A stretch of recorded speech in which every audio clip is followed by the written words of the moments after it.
자, 안녕하세요. 자, 올해 임용시험에 합격하기 위해서 전공 수학을 어떻게 공부해야 될지 한번 같이 생각을 해보도록 하죠. 자, 먼저 굉장히 이상한 질문을 하나 던지겠어요. 의문이에요. 자, 다음 두 명제가 과연 동치일지를 한번 생각해 보죠. 자, 수학을 열심히 공부한다는 것하고 임용시험의 전공 준비를 제대로 하고 있다는 것이 과연 같은 말인 것인지를 한번 생각해 볼 거예요. 자, 수학 실력이 좋다 하고 임용시험의 전공 점수가 좋다라는 것이 또 과연 같은 말인가 한번 생각을 해보죠. 얼핏 생각하면 같은 말처럼 보여요.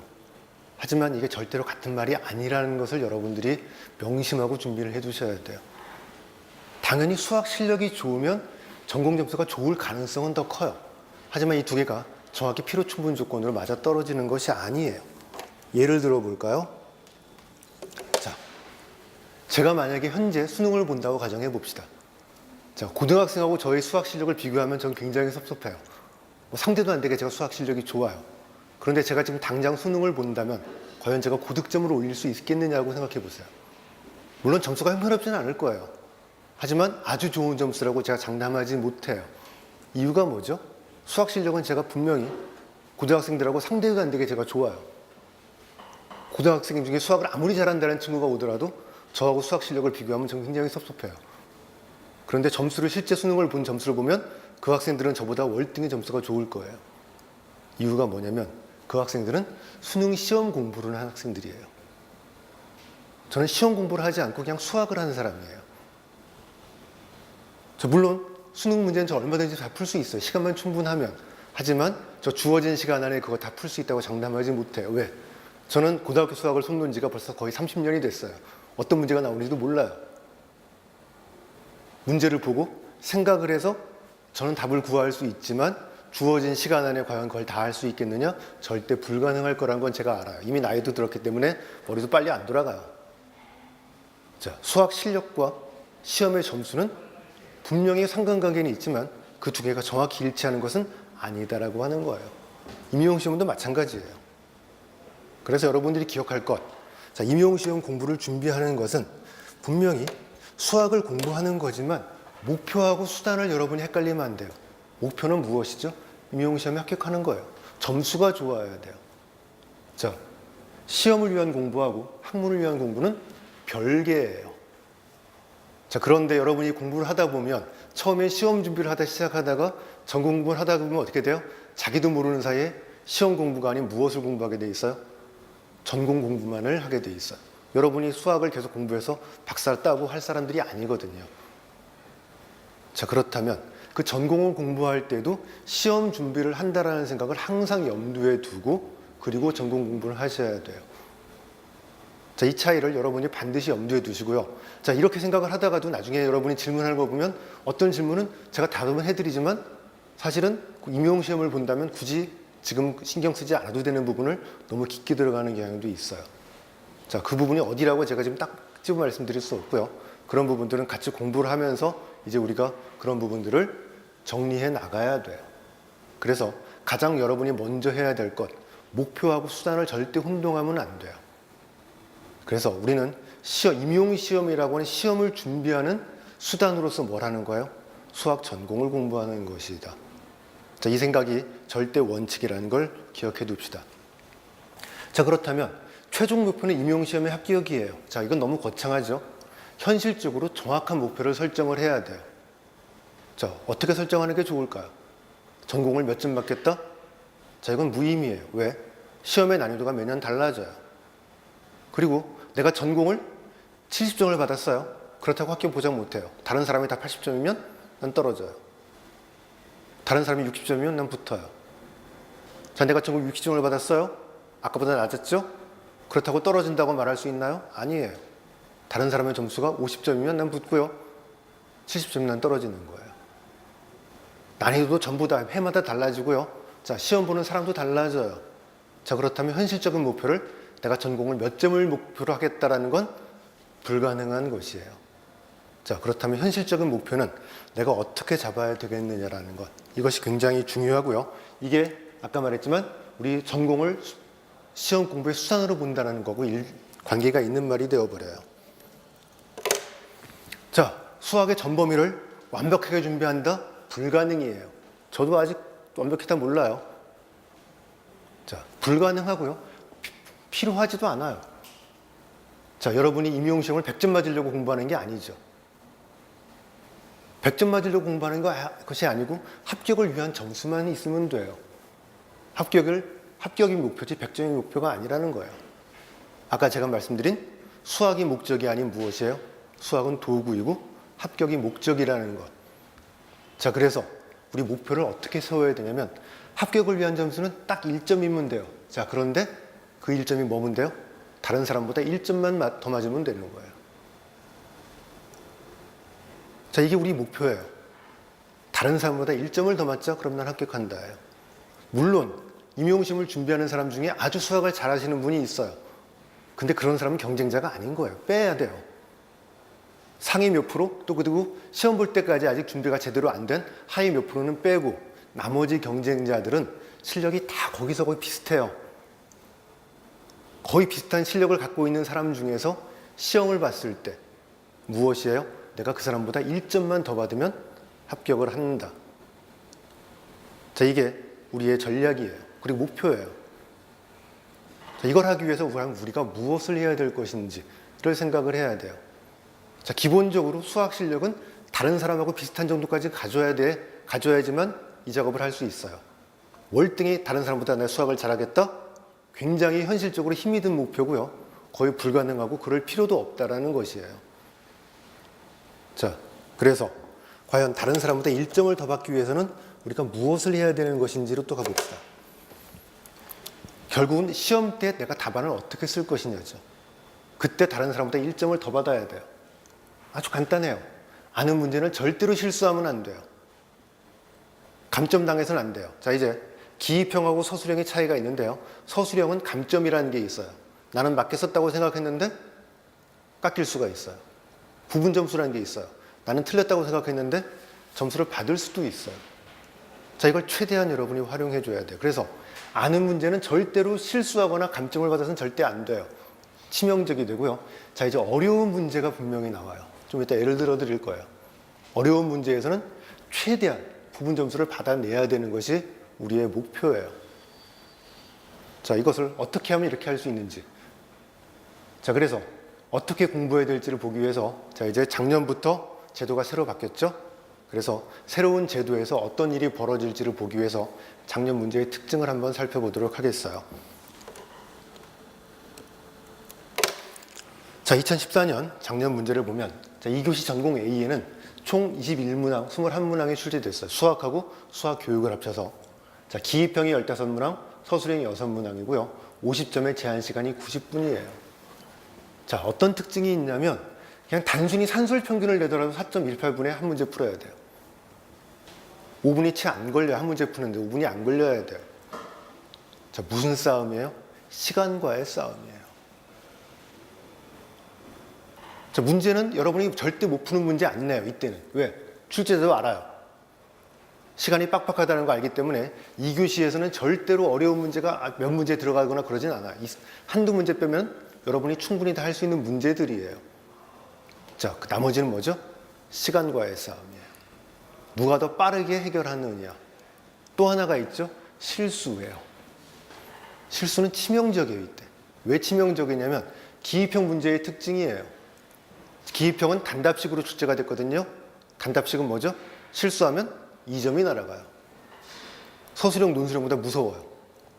서술형, 논술형은 예를 들어 5점짜리 문제예요. 내가 중간에 실수해도 1점 깎이면 끝나는 수가 있어요. 과정이 중요하기 때문에. 그런데 기입형은 내가 아무리 사소한 실수를 하나 하더라도 뭐가 돼버려요? 2점이 날아가요. 자, 요즘은 이제 교육학도 우리 뭐예요? 논술형으로 보지만 예전에 교육학을 오지선당으로 볼 때는 교육학 한 문제가 0.5점이었어요. 2점이면 교육학 몇 문제예요? 4문제였어요. 어마어마한 점수가 되는 거예요. 자, 그래서 2교시 전공 A에는 가장 중요한 게 무엇이에요? 얼마나 빨리 정확히 계산해서 답을 쓰느냐가 굉장히 중요해요. 이게 여러분의 경쟁력이 될 수밖에 없어요. 제가 아까 말씀드렸죠? 단순히 수학만 잘한다고 해서 되는 문제가 아닌 거예요. 자, 이게 2교시고요.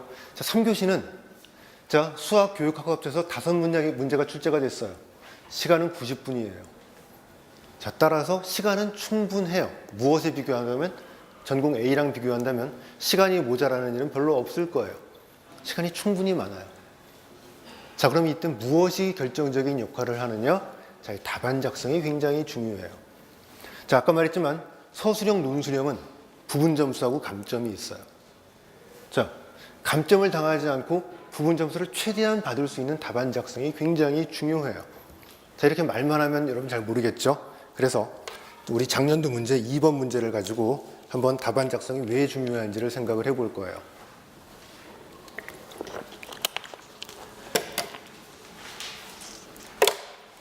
자, 일단 문제를 보기 전에 전공 B의 특징을 봅시다. 이미 봤지만 시간에 비해서 문제 수가 적어요. 출제자도 알고 있어요. 자, 출제자는 여러분의 실력을 감안해서 문제를 출제를 해요. 경시대회가 아니라는 것이거든요. 자, 그렇다면 시간이 아주 오래 걸리는 문제, 어렵거나 계산이 길거나 뭐 등등등 이런 문제가 최소한 한 문제는 출제가 된다는 거예요. 이게 출제되지 않고 평이한 문제로 5문제가 출제되면 여러분 90분이 아니라 한 3, 40분이 끝내버리고 시간이 남아요. 그렇게 출제할 수는 없다라는 거예요. 여러분이 90분에 맞춰 문제를 풀 수 있도록 출제자가 문제를 내기 위해서는 시간이 오래 걸리는 문제. 자, 오래 걸린다는 건 굉장히 다양한 방법이 있어요. 어떤 걸 선택할지 모르겠지만, 자, 이런 문제가 한 문제 이상은 반드시 출제가 된다는 것, 이 사실을 꼭 기억해 줘야 돼요. 그래서 전공 B에서는 반드시 여러분이 생각할 때 꽤 까다로운 문제가 출제가 돼요. 자, 출제자가 생각할 때죠. 자, 그렇다고 해서 무조건 어렵게만 하면 안 돼요. 경시대회가 아니거든요. 경시대회라면 무조건 어렵게 해도 괜찮아요. 수학을 아주 잘하는 몇 사람을 뽑을 거니까. 임용 시험은 경시대회가 아니에요. 경시대회처럼 문제를 내면 합격생을 만들어내지는 못해요. 그럴 수는 없겠죠.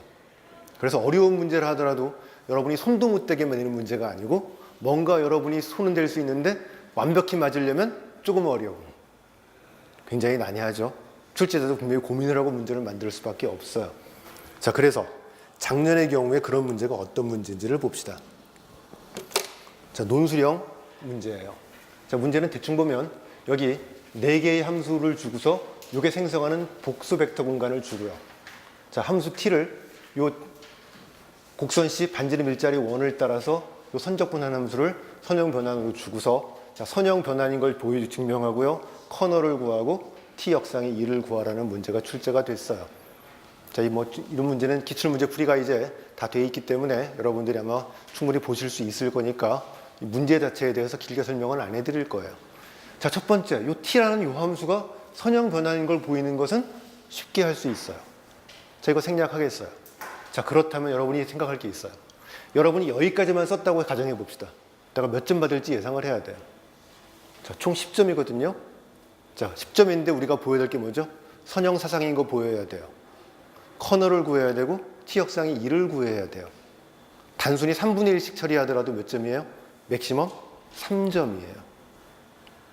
자, 이 단계는 2점 아니면 3점 정도일 것이다 라고 생각할 수 있어요.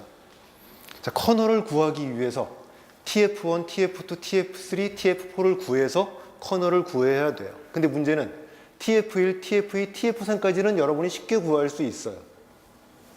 자, 해석함수니까 적분하면 0이다. 자, 두 번째는 정의대로 집어넣어 버리면 간단히 2파이i가 나와요. 자, 문제는 이 F4의 t 값이 이 계산이 이게 어려워요. 아주 어려운 건 아니에요. 충분히 할 수 있는 문제지만, 자, 그동안 여러분이 평상시에 많이 풀어본 유형의 문제가 아니라는 거죠. 코시적분 공식 못 쓰고요. 정의대로 집어넣어도 잘 안 돼요. 제가 해설 강의를 한번 해드렸지만 정의대로 집어넣어서 계산하는 게 굉장히 까다로워요. 자, 그렇다면 정의대로 계산하는 것이 아니라 뭔가 아이디어를 내야 된다는 거예요. 코시적분 공식도 안 되고요. 정의대로도 안 돼요. 뭔가 아이디어를 내서 그 아이디어를 가지고 이걸 계산을 해라. 아까도 말했지만, 자, 분명히 시간이 걸리게 되는 그런 문제를 출제를 한다라는 것이 바로 이거예요. 자, 그런데 이게 계산이 어려웠어요. 근데 커널 t를 구하려면 f4의 함수값을 모르면 커널 t를 구하기가 어려워요. 자, 이제 출제자의 의도가 드러나죠. 자, 대부분의 사람들은 소년권한인 거 보이고 수학을 좀 공부했으면 여기까지는 잘 쓸 것이다. 어디부터 어려워져요? 요 아래가 어려워지겠죠. 자, 그럼 여기까지 쓰게 되면 점수는 대략 몇 점쯤 예상해요? 여기가 2, 3점. 요거 3개 구했으니까 또한 1, 2점. 그래서 여기까지 쓰게 되면 약 5점 정도를 주고 이 다음 답안지에서 점수 차이가 갈려지는 거예요. 분명히 여러분 점수를 갈려놔야 합격자를 가리겠죠. 그렇다고 해서 경시대처럼 아주 어려우면 안 되니까 한 4, 5점은 받아가세요. 나머지 점수를 가지고 여러분의 점수를 차등을 줘서 이거로 합격, 불합격을 가리겠다. 이것이 출제자의 의도예요. 자, 먼저 계산을 완성한 다음에 생각을 한번 해보죠. 자, 핵심은 우리 F4가 2의 지바승이거든요. 근데 우리는 어디서 접근하고 있어요? 반지름 일자리 원 위에서 접근하고 있어요. 그래서 F4를 이 원으로 제한하면 2의 지바승이고, 자, 2는 2의 지분의 지 곱하기 지바승. 자, 이게 뭐가 분자가 뭐가 돼버리죠? 1. 따라서 무엇에 접근하고 똑같아요? 2의 지분의 1승하고 똑같아요. 어디에서는? 반지름 일자리 원 위에서는. 다른 데서는 달라요. 따라서 우리가 구하는 건 반지름 일자리 원 위에서 접근이기 때문에, 자, 원 위에서는 요 함수하고 요 함수가 똑같으니까 바꿔놓고 계산해도 된다. 자, 별거 아니지만 이 아이디어를 떠올리면 쉽게 할 수 있어요. 못 떠올리면 계산이 굉장히 어려워요. 물론 다른 방법도 하나 있어요. 함수한 급수를 이용해서 쓰는 방법도 있지만 이게 출제자의 의도일 거예요. 자, 그래서 우리는 요 적분을 계산하면 되고요. 이 적분은 유수정의를 쓰면 확인할 수 있어서 우리 TF4를 계산해주면 뭐가 만들어진다? 2파이i가 만들어진다. 자, 그럼 커널은 뭐가 생성하죠? F1은 0으로 갔고요. F3도 0으로 갔어요. F2하고 F4는 둘 다 어디로 가요? 2파이i로 가죠. 따라서 F2 빼기 F4도 커널의 원소. 자, 그래서 요 세 개의 벡터가 커널을 생성하는 기저가 된다. 자, 물론 조금 더 추가를 해야 돼요. 커널이 몇 차원인 거? 3차원인 건 바로 알 수 있죠. 정역이 4차원, 공변역이 1차원이니까 차원 정리해서 커널의 차원은 3차원이다. 이런 얘기를 조금 더 추가해서 답안을 마무리하면 돼요. 자, T 역상의 2는, 자, 이제 우리 파이 i분의 1의 F2. 이게 2로 가죠? F2가 2파이 i로 가니까 이게 2로 가고 거기다 커널을 T를 더한 이 부분이 T 역상의 2가 된다. 이게 완벽한 마무리예요. 자, 그렇다면 다시 돌아가 볼까요? TF4를 모르면 뭘 못 구해요? 커널 못 구해요.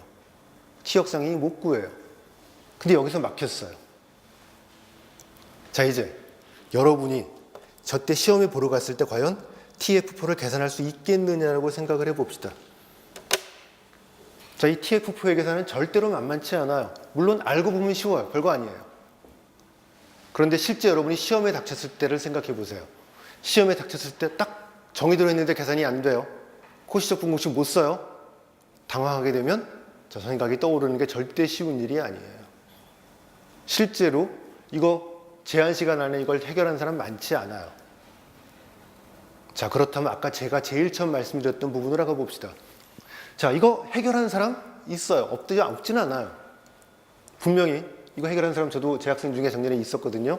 그런데 그런 학생들은 경쟁자가 아니고 빼버립시다. 경쟁자는 누구예요? 이걸 해결하지 못한 대부분의 수험생들이 경쟁자예요. 자, 이때 내가 어떻게 해야 되겠느냐라는 거예요. 자, 답안지를 여기까지 쓰고 말았어요. 다른 사람하고 똑같게 되는 거예요. 제가 아까 뭐라고 그랬죠? 다른 사람보다 1점을 더 받아야 된다고 그랬어요. 여기서 끝나면 다른 사람하고 똑같은 거예요. 자, 이제 1점을 받기 위해서 여러분이 무엇을 해야 되느냐가 굉장히 중요해요. 자, 포기하면 안 돼요. 제가 아까 뭐라고 그랬죠? 어려운 문제에서는 무엇을 받아내야 된다고요? 부분 점수를 받아내야 된다고 그랬어요. 여기서 부분 점수를 1점, 2점을 더 받아내면 나는 붙는 거고요. 못 받으면 떨어진다라고 생각을 해야 돼요. 평상시에 훈련이 돼야 돼요, 여러분들이.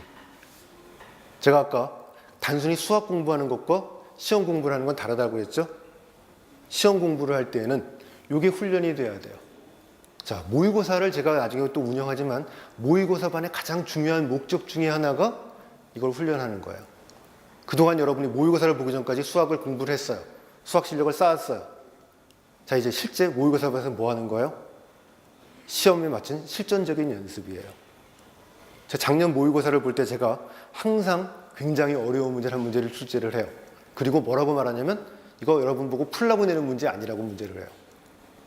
풀지도 못하는 문제 왜 내느냐? 뭘 연습하는 거예요? 이거 연습하는 거예요. 여러분이 풀 수 있는 문제를 주면 이거 연습 못해요. 그죠? 풀어버린다고요. 그래서 항상 모의고사를 볼 때 저는 여러분이 당연히 못 풀 거라고 예상되는 문제를, 어려운 문제를 출제를 해요. 목적은 뭐예요? 거기서도 여러분들은 어떻게든 부분 점수 1점을 받을 수 있도록 노력을 해야 된다는 것이에요. 그게 훈련이 되어 있다 하면 이제 이 상황에서 점수를 더 받아낼 수가 있어요.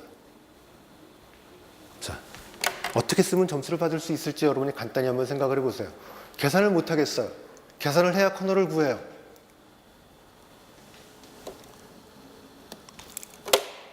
자, 계산 못하면 그냥 알파라고 놓죠. 자, 알파라고 놓고요. 그럼 커널 t는 fe 값은 알아요. 2파이 i로 가죠.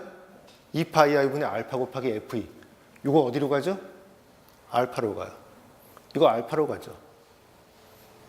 3차원인 거 알고 있기 때문에 우리 써버리면 돼요. 물론 앞에서 차원 정리 얘기를 좀 써서 커널의 차원은 몇 차원이다? 3차원이다 언급해주고 이렇게 쓰고 뒤에 똑같이 써버리면 돼요. 별거 아니에요. 훈련이 돼 있다면 할 수 있고요. 훈련이 안 돼 있으면 거기서 막막해서 더 이상 못 간다? 포기하고 나오는 거예요. 자, 그렇다면 이렇게 답안을 쓰면 몇 점을 받을까요? 생각을 해봅시다. 계산 못한 건 뭐밖에 없어요? 알파 값 딱 하나. 이거 딱 하나만 계산 못하고 이것만 계산하면 다 해결됐죠? 자, 몇 점을 깎겠어요, 여러분 같으면? 저걸로 4.5점 깎을 수 없어요. 감점이 많이 돼봐야 몇 점이에요? 2점. 적게 하면 1점. 물론 10점을 다 주진 못해요. 몇 개 맞지 못했으니까. 8점 아니면 9점? 예상할 때는 8점으로 예상해야 되겠죠? 8점으로 예상합시다. 자, 아까 TF4를 계산하지 못해서 포기했다면 점수가 몇 점 아니면 몇 점이에요? 4점 아니면 5점. 자, 점수 차이가 최소한 몇 점 이상 나요? 3, 4점이 나버려요. 4점이라면 기입형 문제 2문제예요. 자, 이 점수는 뭐죠? 합격, 불합격을 결정짓는 결정적인 점수예요. 자, 이걸 할 수 있느냐 없느냐가 시험 당일날 결정이 돼요. 여러분이 1년 동안 수학을 공부하는 것은 시험 당일날 물론 여러분이 문제를 수학 실력을 아주 월등히 높게 쌓아 올려서 모든 문제를 다 풀 수 있으면 해결이 돼요. 하지만 그거는 현실적으로 거의 불가능하고요. 여러분이 앞으로 이제 한 11개월 동안 준비하는 것은 무엇을 목표로 하는 거예요? 시험 당일날 그날 여러분이 이런 점수를 받아내는 것을 목표로 하는 거예요. 자, 수학 실력이 없으면 못해요, 이거. 기본적인 수학 실력 베이스가 깔려야 할 수 있는 것이에요. 단순하게 답안 작성만 내가 연습하겠다? 불가능이에요. 먼저 뭐가 있어야 돼요? 기본적으로 어느 정도 수학은 해놓고요. 그 바탕에서 반드시 무엇을 추가해야 된다요? 답안 작성의 연습을 추가해야 된다예요. 자, 그렇다면 대부분 실력이 비슷하다면 결국 무엇이 결정해버려요? 이게 합격, 불합격을 결정해버리는 거예요. 물론 실력차가 조금씩은 있기 때문에 이것만으로 결정하지는 않아요. 하지만 이게 굉장히 중요한 점수라는 것, 이것은 당연한 사실이죠. 자, 그래서 여러분이 공부를 할 때요, 문제를 위주로 공부를 하셔야 돼요. 자, 가장 안타까운 게 뭐냐면 이렇게 생각을 해요. 내가 어떤 문제를 못 풀어요. 내가 기본 이론을 몰라서 못 푼다? 기본 이론을 공부해야 되겠다. 라고 차근차근, 예를 들어 대수학 문제예요. 내가 대수학을 잘 몰라 못한다? 대수학을 차근차근 공부하면 풀 수 있을 것이다? 절대 아니에요. 자, 절대 내가 기본 이론을 몰라서 문제를 못 푼다고 생각하는 것이 절대 잘못된 생각이에요. 수학을 잘하는 사람은 이론을 잘 몰라도 문제를 잘 푸는 사람들이 수학을 잘하는 사람이에요. 자, 그래서 결과적으로 우리는 문제를 위주로 공부를 해야 돼요. 당연하죠. 전공 A는 누가 더 빠르고 정확하게 하느냐가 중요해요. 자, 그리고 문제를 찾아볼까요? 수학 교육을 제외하고 순수 수학 전공만 문제가 어떻게 출제되는지 봅시다. 자, 서술형은 7문항, 논술형은 한 문제가 출제되고 나머지는 기입형이에요. 기입형에서 정리 증명에 관련된 문제가 나올 리는 당연히 없죠. 그렇다면 정리 증명이라든가 이런 데서 문제가 나온다면 서술형 7문장, 논술형 한 문제에서 나와야 되는데 이 정도 문제인데 여기다 증명 문제를 추가할 선생님은 거의 없어요. 정리 증명이 중요하지 않다가 아니에요. 정리 증명은 굉장히 중요해요. 왜 중요하냐면 문제 해결의 모범 기법이에요. 문제 해결을 할 때 이러이러한 기법들을 쓸 수 있다. 그런 기법들이 다 어디에 들어있어요? 정리 증명에 들어있기 때문에 정리 증명은 굉장히 중요한데 그걸 줄줄 외우는 건 이제 거의 필요 없어요. 예전에 2008년도 이전까지도 주관식으로 시험을 봤을 때는 그때는 기입형 문제가 없이 전부 다 서술형, 논술형이었거든요. 그때는 가끔가다 증명에 관련된 문제가 한두 문제씩 났어요. 하지만 이제는 거의 아니라고 봐야 돼요. 자, 그래서 전공 B를 위해서는 감점하고 부분 점수를 위한 전공 A를 위해서는 빠르고 정확하게 계산하는 연습을 해야 되고요. 전공 B에서는 뭐 해야 돼요? 절대로 감점당하지 말아야 되고 부분 점수를 최대한 많이 받을 수 있는 점수를 어떻게 받아낼 것이냐를 항상 염두에 두면서 문제를 풀어야 돼요. 내가 이 문제를 풀었다 못 풀었다가 중요한 게 아니에요. 못 풀었어도 내가 부분 점수를 받을 수 있는 말을 내가 찾아냈다? 잘한 거예요. 왜? 어려운 문제가 나왔을 때 한 거니까. 그래서 문제를 가지고 공부할 때도 단순히 문제를 풀었다 못 풀었다가 중요한 것이 아니라 시험 문제라고 가정을 했을 때 내가 과연 어디까지 접근했는지. 내가 문제를 풀었어요. 그래 또 봐야 돼요. 뭘 봐야 돼요? 감점당할 부분은 없는지. 서술형, 논술형은 여러분이 나는 다 맞았다고 생각하는데 깎이는 게 나와요. 자, 그래서 서술형, 논술형을 답안 작성을 제대로 하기 위해서는 채점 기준에 대한 이해가 필요해요. 채점 기준이 이렇게 될 것이니까 이런 말은 반드시 들어가야 되고 이 말이 빠지면 감점당할 것이다. 그래서 채점 기준이 어떻게 되는지에 대한 생각도 분명히 해야 되는데 자, 오늘은 주제가 이것이 아니기 때문에 오늘 이거는 빼겠어요. 이거는 저랑 같이 공부하면서 제가 틈틈이 설명을 해드릴 거고요. 예전에 채점 기준을 보고서 이런 문제에서는 이 말은 반드시 들어가야 된다. 자, 이런 부분들을 우리 생각을 같이 해볼 거예요. 자, 여기까지는 보통 원론적인 얘기고요. 자, 그럼 세부 계획은 어떻게 할 것이냐예요. 자, 세부 계획을 제가 말씀드리는 건 말이 안 돼요. 왜? 여러분이 듣고 있는 여러분이 전부 다 상황이 달라요. 잘하는 과목도 다르고요. 현재 상태가 다 달라요. 그 상태에서 세부 계획을 통일해 버리면 안 돼요. 여러분이 앞으로 1년 동안 스케줄은 여러분에 맞춰서 때로 짜야 돼요. 자, 물론 이제 합격자의 수기가 나와서 난 이렇게 공부했다 라는 게 나와요. 그거 따라하면 합격할 것이다? 절대 아니에요. 특히나 수학은 더구나 아니에요. 다른 사람의 방법을 따라가는 거는 절대로 우리 합격을 보장하지 못해요. 여러분만의 방법을 찾아야 돼요. 하지만 크게 원칙적으로 이론은 4월까지 해서 마무리를 져야 돼요. 자, 오해하지 마세요. 4월까지 이론을 완벽하게 다 알아라? 절대 아니에요. 아까도 말씀드렸지만 이론을 완벽히 공부하는 건 불가능이에요. 하지만 5월 달부터는 어떻게 되냐면 이론 교과서를 차근차근 처음부터 읽어나가지 말라는 뜻이에요.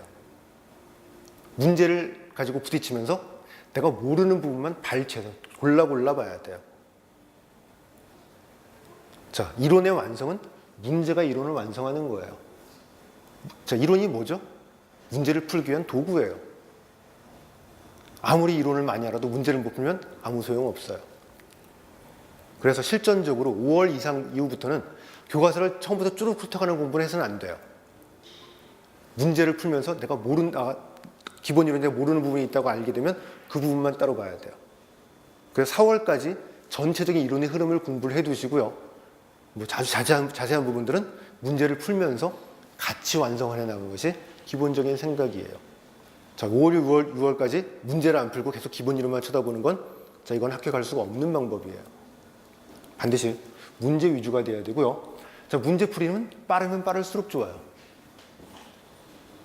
자, 이제 과목의 순서도 굉장히 중요하죠. 자, 이건 여러분이 또 나름대로 자기가 내가 좋아하는 과목이 뭐고 잘하는 게 뭐니까 어떻게 해야 되겠다라고 과목의 순서도 여러분이 나름대로 결정을 해야 돼요. 다른 사람이 해석학 먼저 한다고 나 해석학 먼저 하겠다? 안 돼요. 충분히 여러분의 현재 상태를 여러분이 제일 잘 알아요.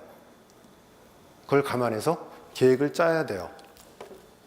자, 그렇다면 제가 할 일이고 제가 1년 동안 어떻게 강의할지를 간단히 설명드리면, 아까도 말했지만 1월 달부터 4월 때까지는 기본 이론 강의를 할 거예요. 자, 여기에 굉장히 많은 얘기들을 해드리겠지만 이거 전부 다 알라는 건 아니에요. 가장 중요한 건 무엇이죠? 큰 흐름을 이해하는 거예요. 자, 그리고 나서 문제풀이를 하면서 이제 부족한 부분을 찾아서 조금씩 채워나가는 부분이 굉장히 중요해요. 그래서 5월 달부터 8월 달까지 문제풀이를 하고요. 9월, 10월에는 모의고사를 봐요. 아까도 봤지만 모의고사는 무엇의 연습이에요? 실전 연습이에요. 자, 실전 연습이 굉장히 중요하고요. 이것도 반드시 해결을 해야 되고, 11월 달에는 자, 여태까지 강의를 한 결과를 보고서 뭐가 부족한지를 보고 그때 가서 판단할 거예요. 무엇을 할지. 작년의 경우에는 11월 달에 모의고사를 더 봤어요. 이유가 뭐냐면, 자, 작년에 답안지를 굉장히 늦게 발표했어요. 작년에 모의고사도 발표 안 했고요. 문제가 어떻게 될 거라는 걸 출제한 게 없었기 때문에, 자, 9월 달에 모의고사를 볼 때는 여러 가지 경우를 대비해서 문제를 냈어요. 이렇게 출제될지도 모른다. 이런 경향일지도 모른다. 그러다가 10월 초에 답안지 유형이 발표가 됐어요. 답안지 유형을 보면 어떻게 문제가 출제될지가 보이거든요. 그래서 이제 10월 초에 답안지 유형이 발표가 됐기 때문에 그 유형에 맞춘 모의고사를 작년에 봤지만 올해는 꼭 그렇다는 보장 없어요. 모의고사 충분하면 이때는 요점 정리를 할 수도 있고요. 자, 그래서 상황에 맞게 봐서 그때그때 필요한 걸 11월 달에 할 생각으로 있어요.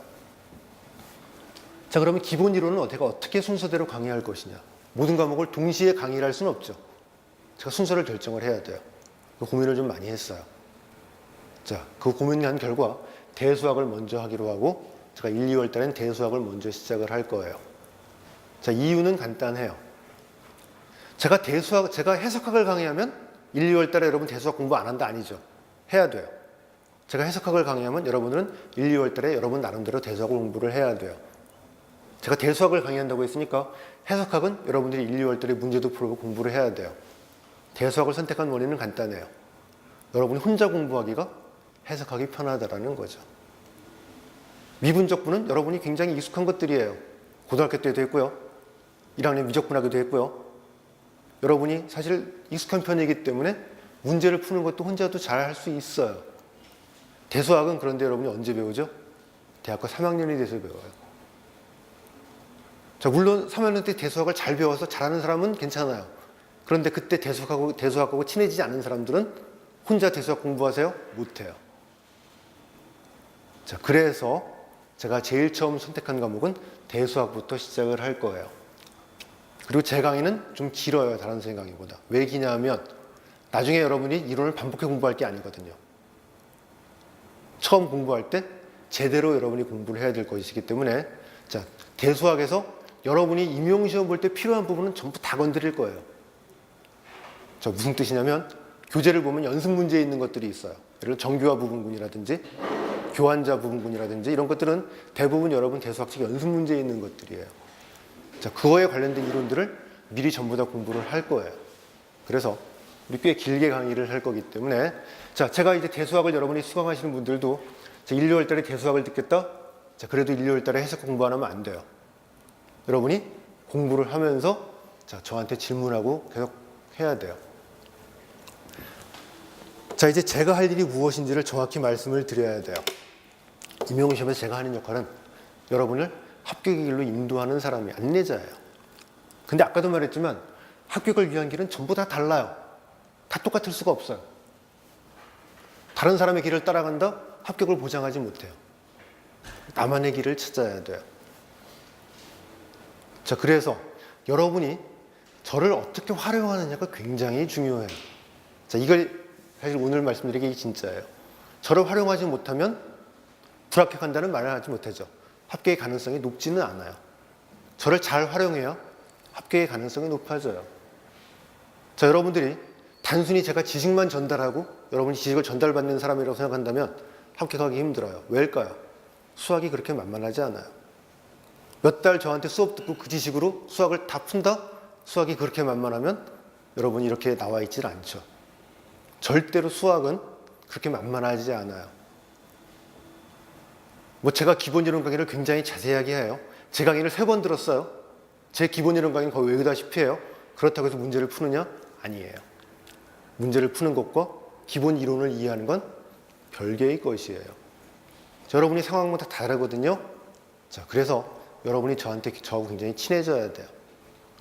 자, 친해진다는 건 뭐냐면 저한테 질문을 굉장히 많이 하러 오셔야 돼요. 질문을 할 때 여러분의 실력을 저한테 보여줘야 돼요.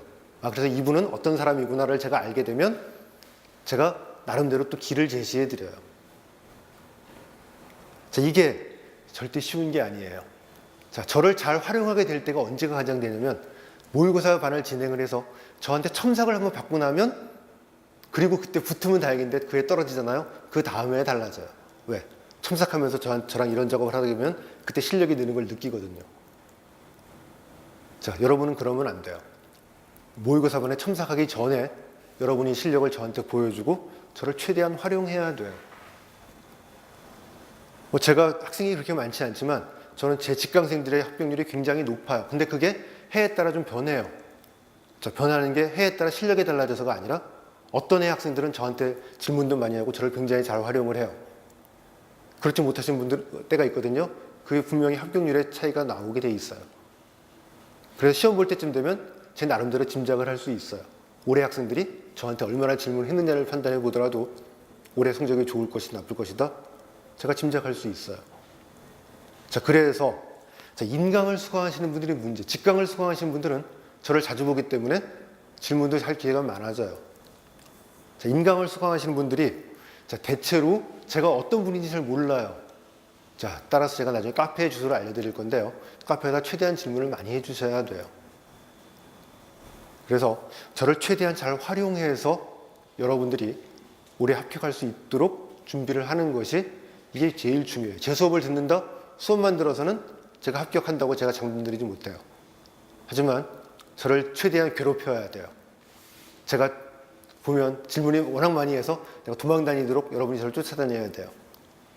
제가 이렇게 말하는 이유는 이렇게 말을 해도 아직까지 저를 그렇게 도망 다니게 만든 사람이 많지 않다는 거예요. 질문이 굉장히 어려워요. 처음엔 질문하는 것도 굉장히 힘들어요. 어떻게 질문해야 될지도 몰라요. 자, 어떻게 질문할지 모른다는 말이 무슨 뜻인가요? 내가 뭘 모르는지 모른다는 뜻이에요. 내가 모르는 게 뭔지도 모르는데 어떻게 실력이 늘어요? 자, 질문을 할 수 있다는 뭐죠? 내가 모르는 걸 알고 있다예요. 채우면 돼요. 그래서 질문도 하면 할수록 늘어요. 그래서 처음에는 아주 막연하게 질문해요. 여기 몰라요. 자, 그런 질문은 일단 질문으로 가치는 별 수 없지만 그래도 저는 존중하는 이유가 그게 시작이에요. 처음엔 여기 몰라요로 시작을 하다가 나중에는 구체적으로 질문이 나와요. 내 생각은 이러이러한데 답은 이렇게 됐다? 이렇게 구체적으로 질문이 나온다는 건 뭐예요? 그만큼 수학이 늘었다는 뜻이고요. 나중에는 어떻게 하냐면 질문하다가 스스로 답을 알아가요. 저한테 물어보다가 그렇구나 답을 알고 가는 분도 계세요. 혼자서는 안 되지만 질문하는 게 중요하다는 건 그거예요. 그래서 제일 중요한 건 제 수업을 듣는다가 아니고 저를 최대한 활용하라는 거예요. 그래서 저한테 질문하러 많이 오시고요. 저를 최대한 괴롭히셔서 올해 반드시 합격하시기를 바라겠어요. 자, 이런 것들은 제가 질문을 미리 제가 해드리고 답해드릴 수 없거든요. 다 개인적인 것들이에요. 아까 말했지만 개인차가 있기 때문에 길은 전부 다 달라요. 그 길을 여러분이 찾아가야 되고요. 찾을 때 저를 최대한 활용을 하셔야 된다. 그것이 합격을 위한 지름길이라고 말씀을 드리고 싶어요. 이런 또 자세한 얘기들은 같이 공부를 하다 보면 이런 얘기들이 조금씩 나오거든요. 그래서 오늘은 원론적인 얘기만 간단히 해드렸고요. 이제 여러분들이 합격을 위한 길을 찾아가시기를 바라겠어요. 자, 수고들 하셨어요.